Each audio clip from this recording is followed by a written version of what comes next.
Good afternoon, everyone. Welcome to Classical Concerts from Quarantine Week 9. We're at the Big 10, La Decima, next week. And I've already thought of a cracking programme for you. I'm JP, I'm a pianist, and this is my wife Gabby. Hi. Who's an artist. We thought we'd try something, might seem a bit different today to some of you, but actually on Thursday we did an event for the Cusp magazine on Facebook. And they wanted Gabby to do a work of art while I was playing some music. And so she came up with this incredible creation based on some music of Liszt, specifically his second ballad. It normally would take her hours, if not days, to do a work of that size. So as so many of you seem to enjoy watching us create together, we thought it would be nice for her to continue to work on it while I played you the concert today. Yeah, I thought that if you're interested in seeing the beginning of this piece, go back to JP's YouTube channel where you already posted the video from Thursday. There's actually a link to Thursday's video in the description that you can see by this video right now. Yeah, I'm just continuing it now, even though it's not connected to the music from today, because I think that it would be great to continue painting to music and to give myself another time frame within the concert rather than just working at it for hours, probably overworking it. So I think I'm going to try and finish it today. Ooh. And then we'll have a complete piece and then we'll post it because the camera quality and the distance is not quite showing you enough detail, but we'll take a photo of the finished work so you can see it in its full glory. And you can see it, but I'm treating this as a sketch and as an exercise, something expressive, and I definitely feel like this is going to inspire many more collaborations, but also it's a lovely way, I think, to start with an idea, listening to music, being inspired by music. I've done a lot of research, visual research on the subject I wanted to depict, so it's not a completely spontaneous creation. I don't really work like that. Who knows, maybe in the future. But I think that I'm going to possibly turn this into an actual painting, which would be great to show you maybe in the future as well. Yeah, but I consider this a beautiful, inspiring start. And now I'm going to turn my back and continue working, and don't think I'm being rude. I'm just trying to get as much done as I can as I enjoy JP playing and talking about the music he's going to perform for us today. Nice, lovely. It struck me on Thursday how seldom in life we're able to just watch someone paint or draw. You know, we watch people recite plays and sing operas and play musical instruments. It's such a beautiful sight watching someone put lines and colours onto a piece of paper, especially if they're as talented at doing that as Gabby. So I hope you enjoy that little tweak to today. We've got some lovely music, as ever, for you. We are back in the realm of requests this week, after I somewhat hijacked the programming last week. So we're going to start with some Scarlatti, which Ben and Julian they were very enthused and delighted by the Scarlatti last week, but they said it left them wanting more. So here's some more. This is C major sonata, K132. Last week we talked a lot about Scarlatti's output, 555 sonatas, all but 10 for the harpsichord, so for a keyboard instrument. We also talked about how he was one of very few composers to bridge the gap from the Baroque era to the classical era starting in about 1750, and how that's requested in a lot of his compositions. Although really it wasn't until quite a long time after his death that his music began to receive the recognition that it deserves. So although his style anticipates lots of the music of C.P. Bach and Mozart and Haydn, none of them were as directly influenced by him as you might think. There are a couple of elements of this piece that I would like to draw your attention to. The first is how he operates with very different styles of writing right next to each other. So some of his writing is not that melodic and is very flourish-based, like at the beginning.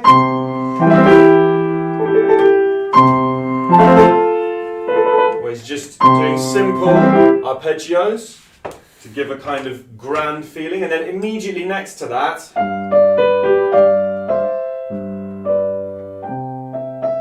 is something very cantabile, very singing, very soloistic, very melodic, and all the interest is in the right hand. The other thing that's extraordinary about this piece is the very unusual voice leading and false relation activity that's going on. So he's very often jumping to notes that are not at all acceptable really for the left hand harmony, and he's jumping to them from very unusual places. So he throws these incredible curveballs in when we're not expecting them. Take this section for example. I'm going to play you first of all what I guess you might expect the right hand to be doing.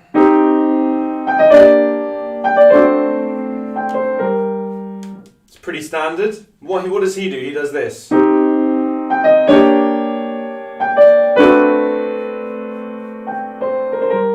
Which is just, I mean, for the time, just extraordinarily bold in terms of the levels of dissonance that he was creating. Much has been made of Scarlatti's love of the country of Spain, how much time he spent there, for how long he lived there, and how much you can hear so many Spanish aspects coming into his music. I definitely think the beginning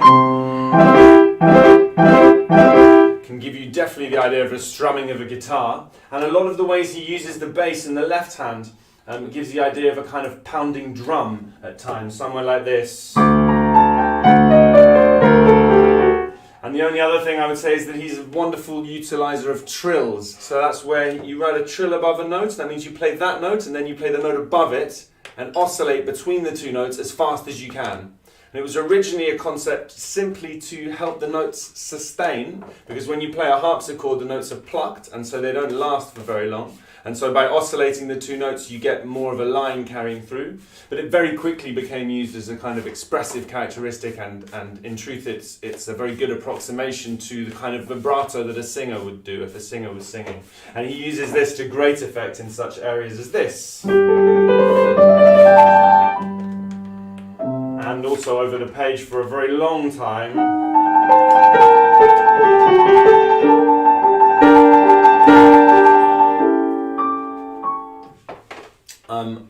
This is another, I mean, I told you that the last Scarlatti was a wonderful piece. This is another absolutely stunning piece. It's very, very close to my heart. We talked a little bit last week about how the sonata as a structure was in its very early stages at this time. So we just got two real sections. It's in, therefore, what we call binary form. Each section is repeated, and then that's it. We know that Scarlatti did compose sonatas sometimes in pairs, or even very occasionally in threes, to be performed back to back. So he was anticipating a multi-movement sonata that would come next, but for now, this is all you're getting. Enjoy. I'm just going to adjust the microphone. Would you like me to do that between the pieces? Would that... No, it's fine. I'll try and remember. Yeah, as long as we don't forget, it's fine.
Great, thank you. What a cool piece, really touching, really affecting.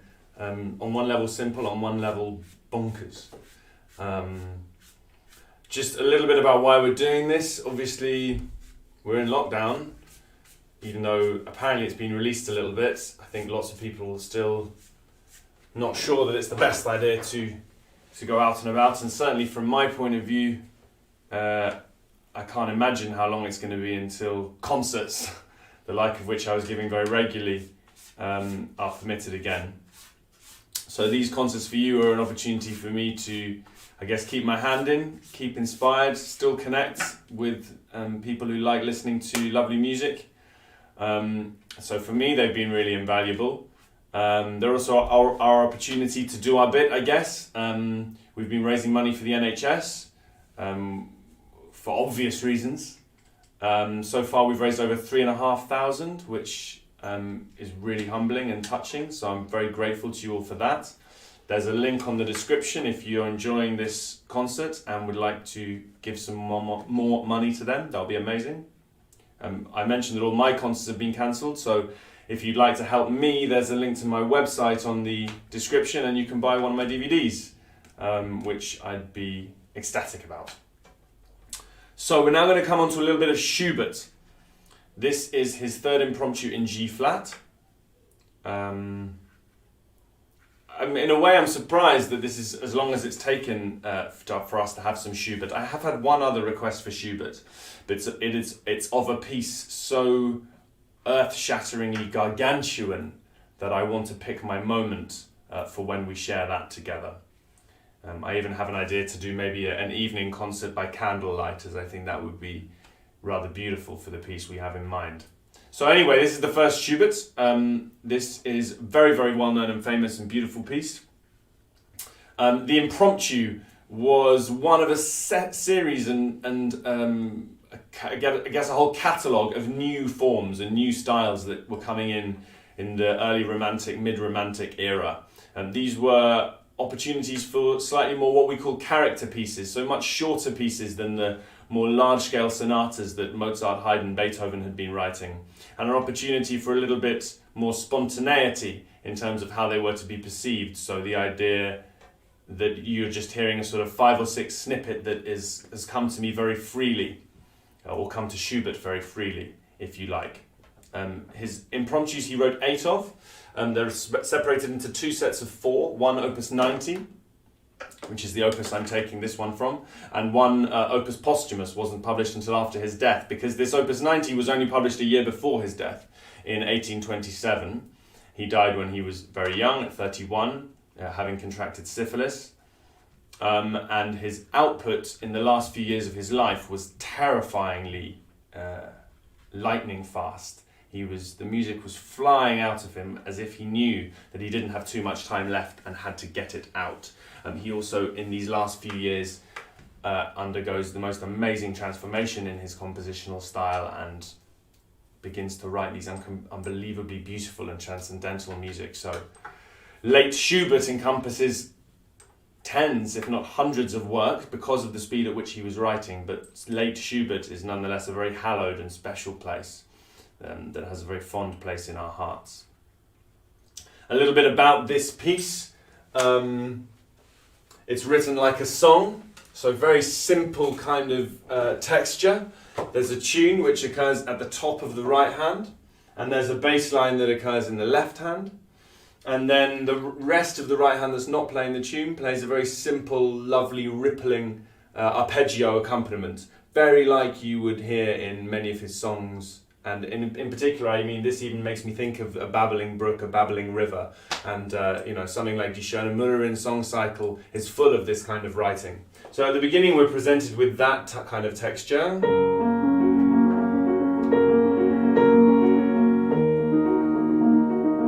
Very simple. Oh, and it reminds me so much of water, actually. Yeah. I think this is going to be beautiful for me to faint to. Ah, nice. And so the music is, as I hope you can already tell, unbelievably tender and beautiful. But the left hand plays a key role in this work. The left hand is the bringer of doom, if you like, or certainly the bringer of foreboding. So the left hand, as you can hear, is playing very simple chords.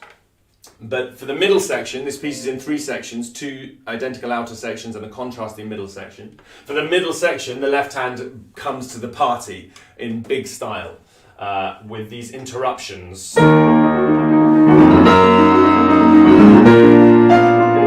it's left to the right hand to try and calm the left hand down.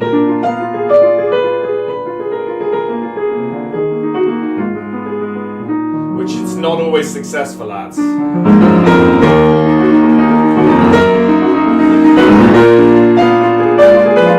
And I think it's also interesting that so far all of the fast notes we've had have all been arpeggios. So this writing,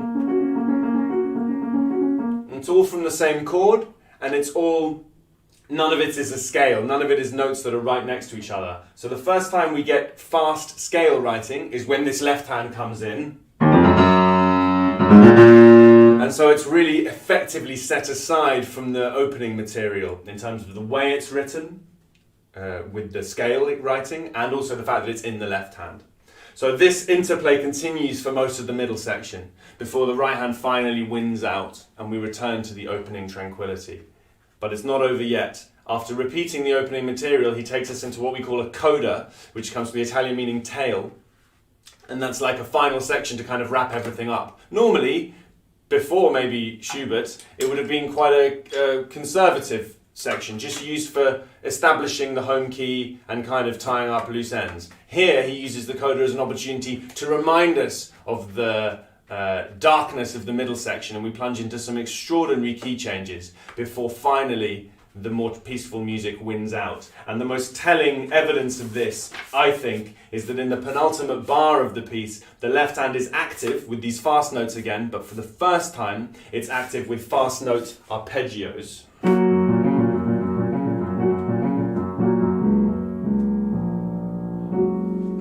So rather like Orpheus and the Furies, the right hand has managed to tame the left hand by forcing it to adopt these more tranquil, babbling arpeggio figures. Unbelievable work. This is for Hannah, which I think is very well timed, because she's the editor of the Cuss magazine, and she invited us both to do what we did for her on Thursday and to start this lovely collaboration. So Hannah, thank you for all your joy and friendship that you've brought me over the years, and our wonderful collaborations too. And I really hope you enjoy this beautiful piece of Schubert. And why not? This is for Sam as well. Big love to you too, man.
Man, my music's amazing. I think that's probably the type of music that's the most daunting to perform because it's so perfect, so unbelievably tender and fragile, and the slightest amount of excess tension in your arm or your wrist and notes stick out that you didn't want to, and the spell is broken.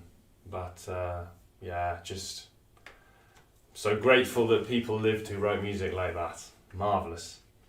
Some Chopin. I think the music today has been pretty upbeat, largely. Not in terms of lively, but in terms of fairly warm and positive. This is one of the more melancholic and dark works of Chopin that I've come across. His nocturnes, night pieces, are anyway, as a general rule, full of sort of yearning nostalgia, which very much fits with his general kind of personal inclinations anyway. But obviously within that, there is scope for lots of variety. This one, however, takes the solitude, I think, to a real extreme level. It's in fairly kind of bog standard form. It juxtaposes one more sad melody with a much more hopeful melody, and these oscillate a few times. And then the curveball structurally is what happens after that. This nightmarish interruption occurs in the bass, and it's answered by these sort of uncertain responses high up. And that takes us into a completely different world, much more outward writing, much more extrovert, much more angry and passionate. And that ends with an incredible high cadenza,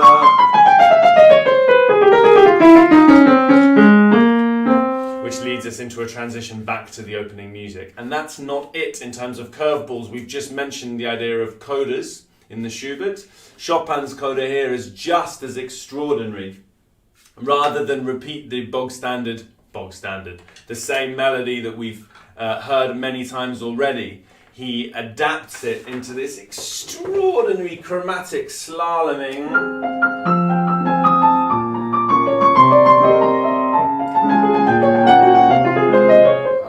Some of the best writing I think he's ever done for the piano. I was just thinking before we did this concert how Chopin, I would argue more than any other composer, defies you to play his music on other instruments. It is piano music, and any attempt normally, in my experience, to write the piano music and arrange it for other instruments, I think falls very flat. It's so unbelievably in this world. So after all this darkness and this outpouring, then we have this extraordinary coda, and then the music moves to the major. And this amazing, magical fairy dust type writing just evaporates up the top of the piano, and a few more simple chords, and we're done. So actually I think it's a very interesting, unusual and searching, questioning ending after such obvious emotions to have been displayed so early on. I mentioned the melancholic tune juxtaposed with the hopeful tune. I just wanted to talk to you a little bit how he's achieved that, because it's very effective, but I think it's also quite a simple, cool device. So the main theme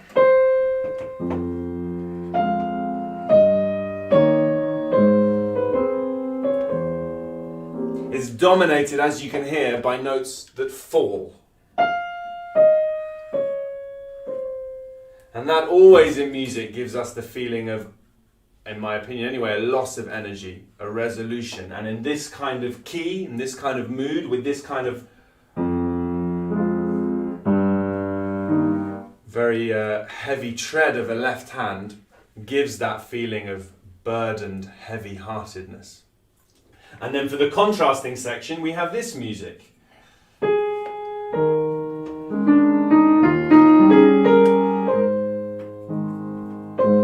So you can see at each stage on the journey here, the music is rising up here, and then up there, and then again. And this is when we're well, our most hopeful, and then what does he do to crush our hopes and dreams? He brings back the descending, falling music. And he brings us right back down. So a really kind of beautifully illustrated, simple idea of how the difference between rising phrases and falling phrases completely change the emotional content of the music. The last thing I wanted to say about the way this is composed is this is composed using something that we call bar form, or at least the opening is. That's when a composer writes a short melody, or a short section, 2 bars in this case, and then repeats it exactly the same, and then the third time starts it exactly the same, but takes us somewhere else. And it's that kind of magical rule of 3 that's worked into so much art, so much of the way we speak, and so much music. So we have it once, and twice,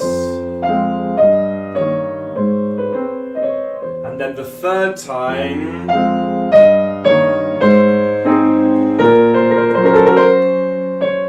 he delivers the point of the opening. A very common device used, I think, more in the Romantic era than probably any of the other eras, and very, very effective. This is for Jack, beautiful human that you are, and wonderfully it was your birthday yesterday. I don't remember the last time you had a birthday and I wasn't involved, which obviously saddens me deeply, and I think therefore that this most mournful of nocturnes captures that mood perfectly. Yeah man, love you. And hope you enjoy this as much as I will. Love you, Jack.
Cool. I'm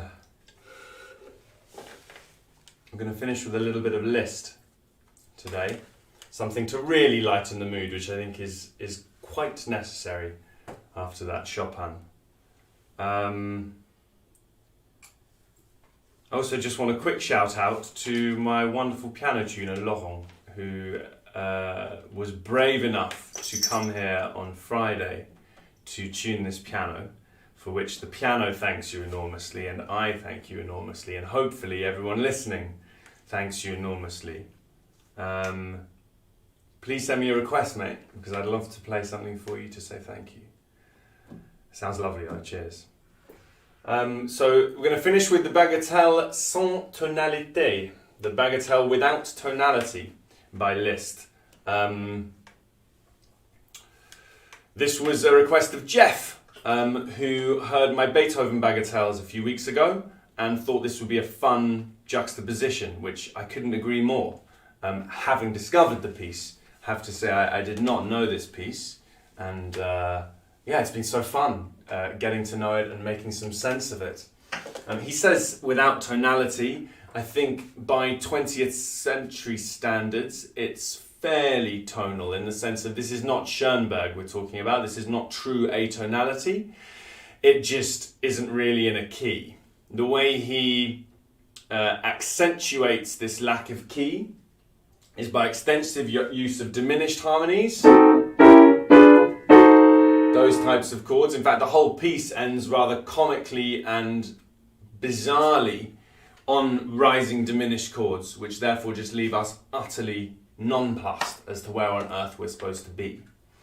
The other thing about a diminished chord is that it's made up of a pair of what we call tritones. So this is a tritone interval, and so is this. And they're very dissonant intervals. They make up the exact halfway point in an octave. And round about the time Liszt was composing this, these were called the devil's interval.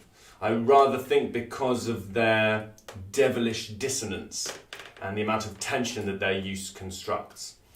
So I think there's one other thing to be aware of here, is that this piece was originally called his fourth Mephisto Waltz, before he then composed a different piece as his fourth Mephisto Waltz. And these were waltzes inspired by the idea of Mephistopheles, a devilish or satanic character. And the other ones of these are much more substantial and contain loads of tritones. So I think combine the two things together, the Mephistophelian aspect and the without tonality aspect, and you see why he's using these kinds of harmonies. It's a bizarre piece, but I think it's wonderfully bizarre. And it also features, for these purposes, a very elaborate and bizarre page turn. So we can look forward to that as well. Usually that's my job. Yeah, well, I'm taking responsibility. Jeff, this is for you. Thank you for the recommendation. Thank you for introducing me to this piece. And thank you for your support and encouragement over the years. Cheers. Oh, sorry. All right, I'll do it.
And there we are.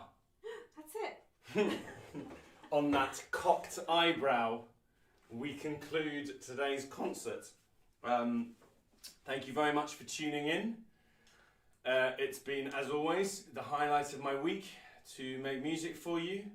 And do give generously to the NHS. The link's there.